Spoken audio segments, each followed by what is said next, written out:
Sadler, the buttery babe, coming to you from my kitchen. Now that I'm an adult, kind of, I've grown to like mustard.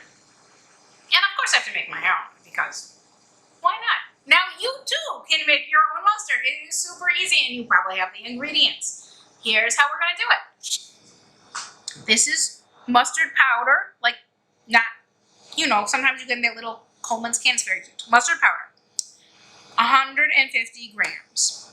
This makes a lot, you don't have to make that much, just telling you how I do it. Apple cider vinegar, 6 tablespoons. Glass of white wine, of course, 1 cup. Mustard seeds, this is how they look like. These are yellow, these are black or brown. These ones are a little bit sharper, so we're gonna go with these guys. So this is 100 grams, and then 10 grams of kosher salt. You can put in a little honey, some horseradish. You could do water instead of wine. You could do beer instead of wine. You could put in some lavender, make fufu honey. Mustard, I don't like that. But it's so fun because you can make it taste exactly like how you want. I make a quart at a time because we use a lot of it. You don't have to. You could just dump all this stuff in and mix it up. We are going to take the mustard seeds, the 100 grams of mustard seeds, and put them in our spice grinder. Not to grind it fine like the mustard powder, but just to crack them open a little bit so it's a little bit of a smaller texture in there. And if you don't want the mustard seeds, you just want smooth mustard at the end of the day, then don't put these in. You do this, it's going to be more of a Dijon style. We can't say Dijon because it's not, we're not in Dijon. We're not using wine and mustard from Dijon. It's a thing. But I like a little bit of chunkies in my mustard. So follow me to, you know, a foot over. This is our spice mill. I have had it for 25 years.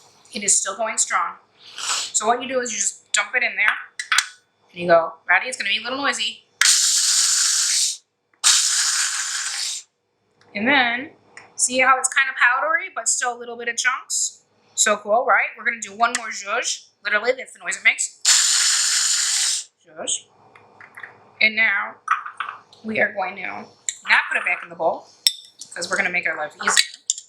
We're going to put it into the mason jar. Look how fun that is. It just comes right off. This part comes off too. Maybe.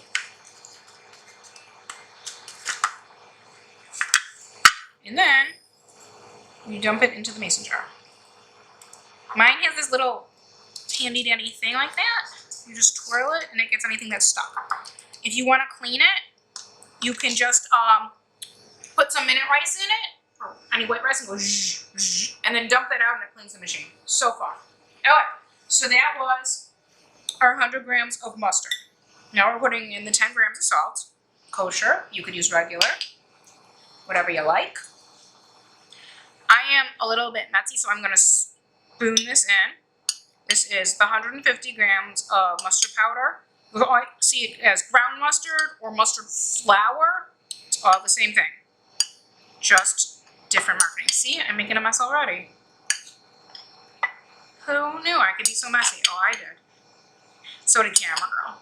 She remembers when I was a teenager, before I appreciated a very clean house.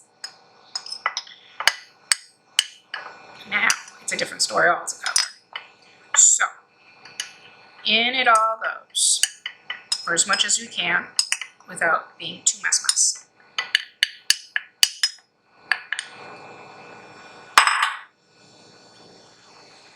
So, we're going to do this over here. It's easy for me to clean. 6 tablespoons of vinegar, any kind you like. Today I used apple cider. And, as I said, 1 cup of wine. You might need more, but we'll see.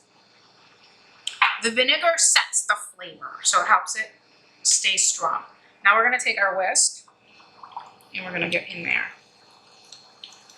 Mustard is a natural antimicrobial.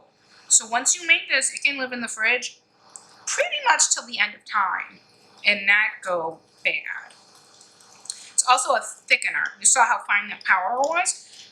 So it'll get thicker as it sits, and then you could just put in a little bit more water or a little bit more wine. just want to make sure you take your whisk and get all the way in there. And now, voila, we have mustard. How fast was that? So fast. That whole video in real time, including grinding up the mustard powder, the mustard things. Yeah. So, this tastes better the next day. Cover it up. You can use plastic wrap, you can put it in a Tupperware. I always have mason jars because I like to can things. Stick it in the fridge. Tomorrow, give it a good whiskey, not whiskey, and taste it. See if you want a little bit more vinegar, a little bit more water. Is it too thick? Is it too thin?